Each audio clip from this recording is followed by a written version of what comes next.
आ गया वो समय जिसका हम सबको इंतजार था।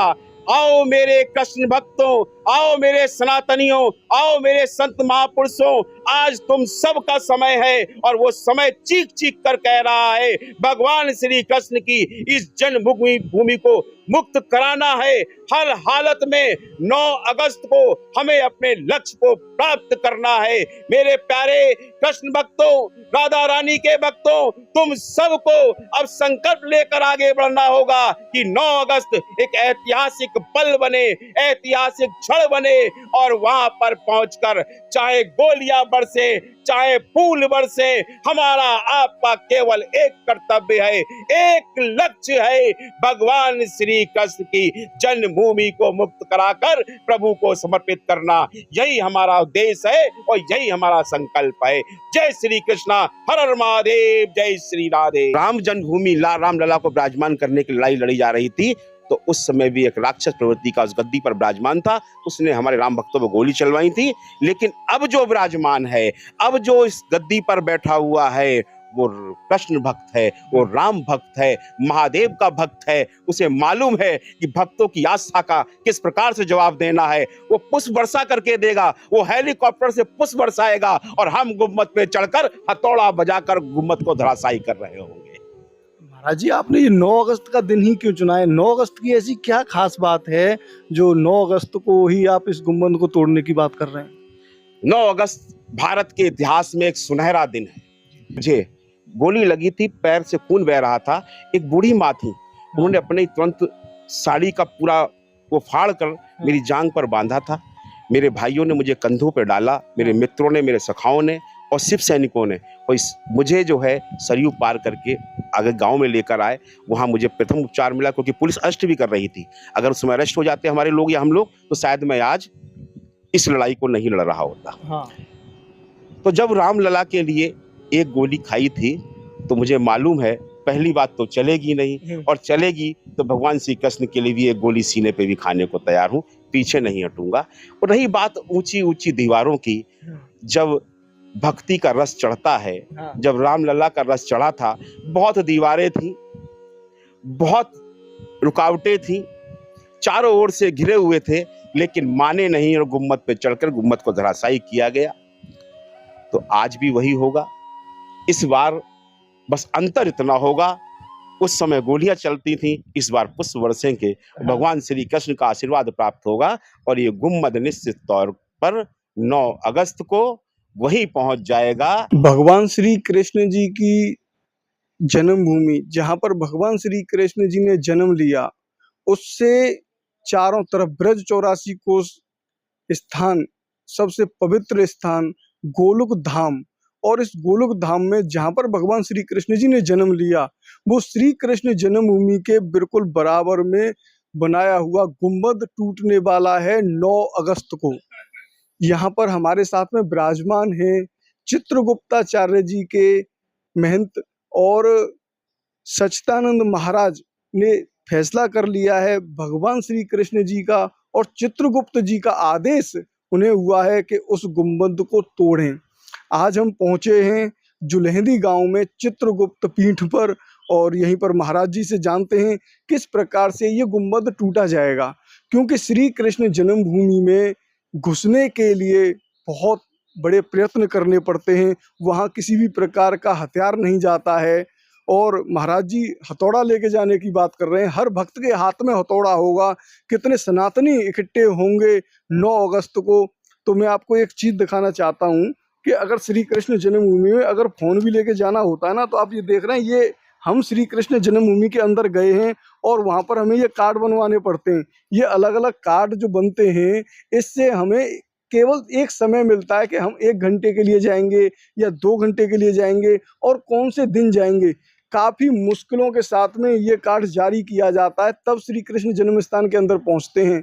लेकिन इतने सनातनी अब एक साथ उस गुम्बद को तोड़ने के लिए कैसे जाएंगे, कैसे उस सुरक्षा कवच को तोड़ेंगे, तो महाराज जी से जानते हैं किस प्रकार से व्यवस्था रहेगी। राधे राधे महाराज जी। महाराज जी, अभी तक ऐसा फैसला कोई नहीं कर पाया है, हजारों केस इस श्री कृष्ण जन्म स्थान में लगे हुए हैं। कोई जो हमारे जो धर्म है, इस धर्म में चित्रगुप्त जी हमें न्याय के देवता। न्याय के देवता हैं, लेकिन यहाँ जो न्याय के देवता हैं उन्होंने अपनी आंखों पर पट्टी बांध रखी है। क्या ये सुनवाई होगी? देखिए, बड़ी अच्छी बात कही आपने। यहाँ जो न्याय के देवता हैं, मतलब न्याय की देवी विराजमान कर दी गई है न्यायालय में। उन्होंने आंखों पे पट्टी बंधी हुई है। अर्धनग्न अवस्था में यूरोपियन देवी को स्थापित किया गया, जहाँ न्यायालय के अंदर स्वयं धर्मराज भगवान चित्रगुप्त जी की स्थापना होनी चाहिए, जो न्याय के देवता सनातनियों के हैं। बात आती है कि बड़ा ही आपने सब कुछ दिखाया कि बिना कार्ड के एंट्री नहीं होती, सब चीज़ होती है। भगवान हमारे, प्रभु हमारे, स्थान हमारा, ब्रज हमारा, हमारे बांके बिहारी लाल की ये वो जन्मभूमि है, हाँ। जहां उन्होंने जेल में जन्म लेकर कंस का वध किया, उसका संहार किया, जिससे ब्रज के लोग परेशान थे, हाँ। ब्रज के लोग दुखी थे, ब्रज के ऊपर अत्याचार हो रहा था। ब्रजवासियों पर कृष्ण का जो अत्याचार था, उसको जब प्रभु ने देखा कि इस अत्याचार को कैसे समाप्त किया जाए, तो उन्होंने माँ के गर्भ में आकर जन्म लेकर इस स्थान को मुक्त कराया, जिस स्थान पर कंस का राज चल रहा था। तो हम तो प्रभु के सेवक हैं, प्रभु के दास हैं। प्रभु ने सनातन धर्म में हमारे लिए जन्म देकर इसी कार्य के लिए भेजा है।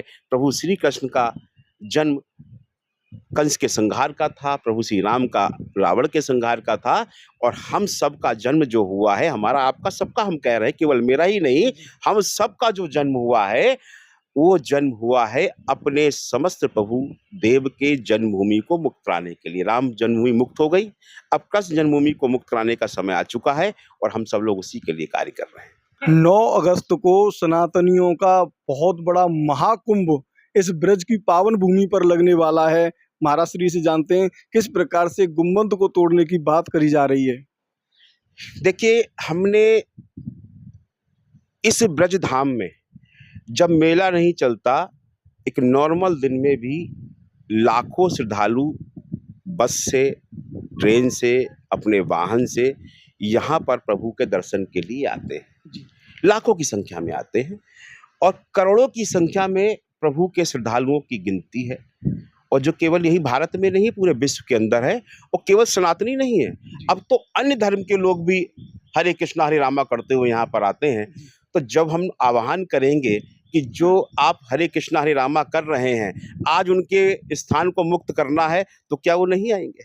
वो सब आएंगे। और जब सब श्रद्धालु आएंगे, तो हमें पूर्ण विश्वास है कि राज सत्ता पर जो विराजमान है, वो भी एक धर्म गुरु है, वो भी योगी है, वो भी त्याग करके आया है। उन्हें पता है त्याग का अर्थ क्या होता है, और त्याग का अर्थ उनको समझ में आएगा। तो निश्चित तौर पर 1990 का दिन तो वो काला दिन नहीं दोहराया जाएगा। 1990 को जब राम जन्मभूमि रामलला को विराजमान करने की लड़ाई लड़ी जा रही थी, तो उस समय भी एक राक्षस प्रवृत्ति का उस गद्दी पर विराजमान था, उसने हमारे राम भक्तों पर गोली चलवाई थी। लेकिन अब जो विराजमान है, अब जो इस गद्दी पर बैठा हुआ है, वो कृष्ण भक्त है, वो राम भक्त है, महादेव का भक्त है। उसे मालूम है कि भक्तों की आस्था का किस प्रकार से जवाब देना है। वो पुष्प वर्षा करके देगा, वो हेलीकॉप्टर से पुष्प बरसाएगा, और हम गुम्मद पे चढ़कर हथौड़ा बजाकर गुम्मद को धराशायी कर रहे होंगे।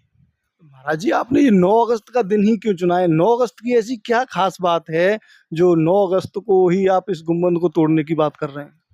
9 अगस्त भारत के इतिहास में एक सुनहरा दिन है। एक ऐसा सुनहरा दिन है, एक ऐसा समय है, जिस समय एक ऐसा अहिंसावादी, जो अहिंसा का पुजारी, जो महात्मा गांधी जिनको राष्ट्रपिता कहते हैं, वो अहिंसा की हमेशा बात करते थे। लेकिन एक दिन वो भी ऐसा आया कि उन्होंने एक अध्याय अपना नया जोड़ा। यही 9 अगस्त का दिन था, जो अगस्त क्रांति के रूप में मनाया जाता है, जिस दिन महाराष्ट्र से एक आवाज उठती है, एक आंदोलन होता है, और उसमें महात्मा गांधी भी कहते हैं, करो या मरो, अंग्रेजों को इस देश से खदेड़ दो। और जब ये आवाज उनकी उठी थी, तो हमें देखा कि अहिंसा के पुजारी ने भी अंत में एक बात को मान ली थी कि बिना हिंसा के आपको अधिकार नहीं मिलेगा। तो हमें भी अब वही करना पड़ेगा कि अपने भगवान श्री कृष्ण लला को अब स्थापित करने के लिए इसी 9 अगस्त को क्रांति दिवस में एक महाक्रांति दिवस मनाते हुए हम उस स्थान को हमेशा हमेशा के लिए उस गुम्मद को मिटाकर प्रभु श्री कृष्ण की जन्मभूमि को मुक्त कराने का कार्य करेंगे।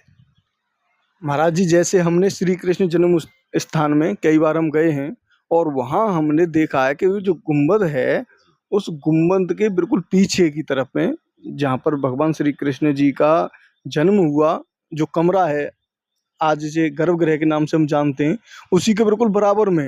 लेकिन वहाँ की जो दीवार है वो काफ़ी ऊंची है, तो किस प्रकार से हमें हथौड़ा लेके जाना है और क्या-क्या चीज़ें उनकी तैयारियां चल रही हैं? देखिए, अभी तक मैंने किसी को ये नहीं बताया जी। कि राम जन्मभूमि की मुक्ति के लिए भी जब हम लोग आंदोलन कर रहे थे, हाँ। तो प्रभु ने उस शुभ अवसर पर भी हमें मौका दिया था। अच्छा, आप भी उस कार सेवा में और उपलब्ध थे? उस कार सेवा में हम 30 अक्टूबर को हाँ, जो गोलीबारी हुई थी, जब हम लोग हनुमानगढ़ी पहुंच चुके थे, हाँ। तो मेरी बात जांग में आज भी गोली लगी हुई है। अच्छा। मेरे पैर में गोली लगी। हाँ। मेरे बड़े भाई उस समय हल्द्वानी के बजरंग दल के संयोजक थे। हम उनके नेतृत्व में हम सब लोग गए थे उस दिन। आज शिवसेना का क्या हाल है, शिव सैनिकों ने मुझे, गोली लगी थी, पैर से खून बह रहा था, एक बूढ़ी माँ थी, उन्होंने अपने तुरंत साड़ी का पूरा वो फाड़ कर मेरी जांग पर बांधा था।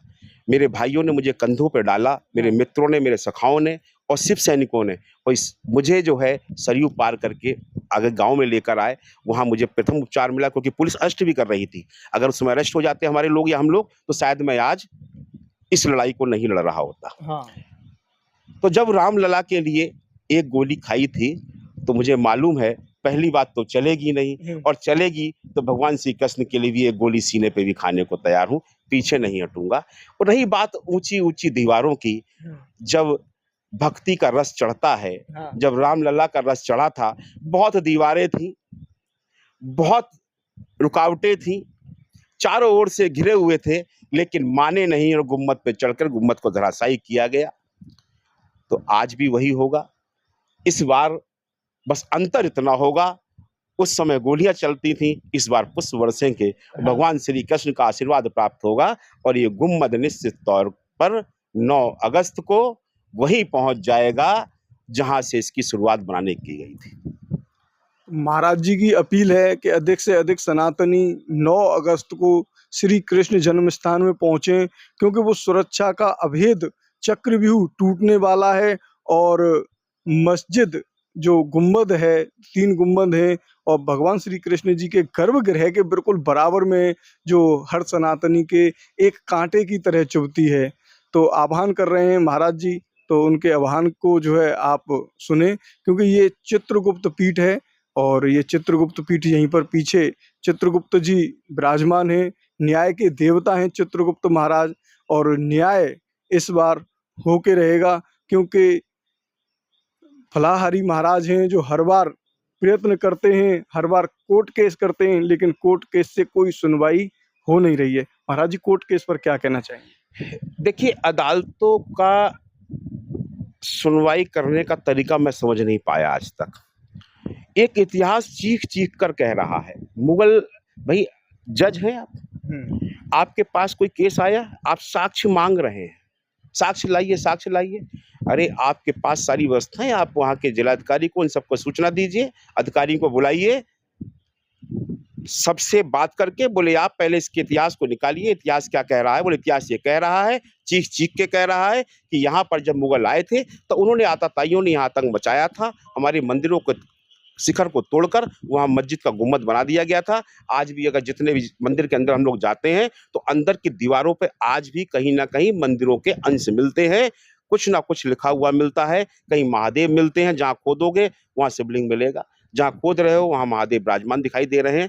ऐसी भगवान श्री कृष्ण की जन्मभूमि का साफ इतिहास बता रहा है कि यहाँ पर किसी मौलाना मौलवी का कोई स्थान नहीं था, यहाँ कोई मस्जिद का स्थान नहीं था, ये भगवान श्री कृष्ण का स्थान था। इसको स्वयं संज्ञान लेते हुए अब तक अदालतों को अपना निर्णय ले लेना चाहिए था, लेकिन हमें मालूम है अदालतों में निर्णय नहीं हो पाएगा, क्योंकि वहां पर पट्टी बांधकर एक अर्धंग देवी स्थापित है, कोई न्याय की देवी नहीं है। न्याय का देवता जब तक विराजमान नहीं है, तो वहाँ सही न्याय होने की हम उम्मीद नहीं करते हैं। हमारा न्याय हो चुका, हम जगत के न्यायाधिपति भगवान चित्रगुप्त जी की न्यायालय में बैठे हुए हैं, वहां से हमें आदेश पारित हो चुका है, उसी आदेश पे अपना कार्य करना प्रारंभ कर रहे हैं। आपको चित्रगुप्त जी ने स्वप्न दिया है कि आपको ही ये सेवा करनी है? मुझे भगवान श्री कृष्ण ने और भगवान चित्रगुप्त जी ने ही दिया है, और प्रभु ने मुझे बुलाया ही इसीलिए है।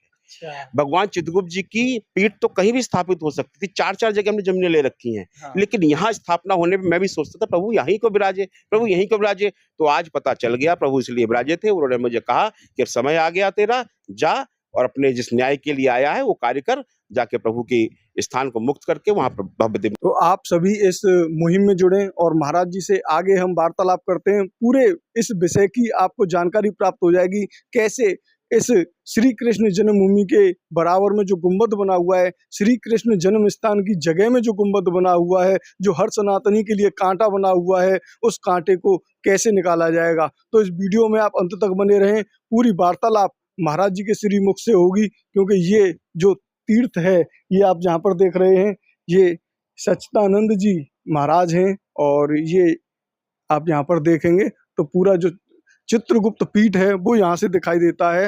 वो पीछे अगर आप देखेंगे तो ब्रह्मा जी विराजमान हैं और चित्रगुप्त महाराज विराजमान हैं, तो महादेव जी भी हैं। और यहाँ पर पहले हम आपको चित्रगुप्त जी के दर्शन कराते हैं। आइए आपको कराते हैं चित्रगुप्त जी के बड़े ही दिव्य और सुंदर दर्शन। ब्रज 84 कोस परिक्रमा में, ब्रज की जैसे हमने आपको बताया 4 प्रकार से परिक्रमा होती हैं, उसी प्रकार से जो छोटी परिक्रमा है, अंदरूनी परिक्रमा है, अंतर्ग्रही परिक्रमा है, उसी में चित्रगुप्त जी का ये पीठ पड़ता है। और चित्रगुप्त पीठ जी के दर्शनों से पहले आप यहाँ पर महादेव जी के दर्शन कर रहे हैं। और इधर की तरफ आप देखेंगे तो यहीं पर भी महादेव यहाँ पर विराजमान हैं। और चित्रगुप्त जी के आपको हम जो है दर्शन कराते हैं। सुंदर स्थान आप यहाँ पर देख पा रहे हैं और बिल्कुल ठीक सामने ही चित्रगुप्त जी महाराज विराजमान हैं। आइए दर्शन करते हैं। और यहीं पर ऐसा आनंदित करने वाला मंदिर है। तो जब ब्रज 84 कोस की परिक्रमा करने के लिए आप आएँ तो इस जुल्हेदी गांव में राधा कुंड के पास में विराजमान हैं चित्रगुप्त जी। और चित्रगुप्त जी के दर्शन आप यहाँ पर कर रहे हैं। तो ये महाराज यहाँ पर विराजमान हैं। चित्रगुप्त जी के दर्शन आप यहाँ पर बड़े ही सुंदर कर रहे हैं।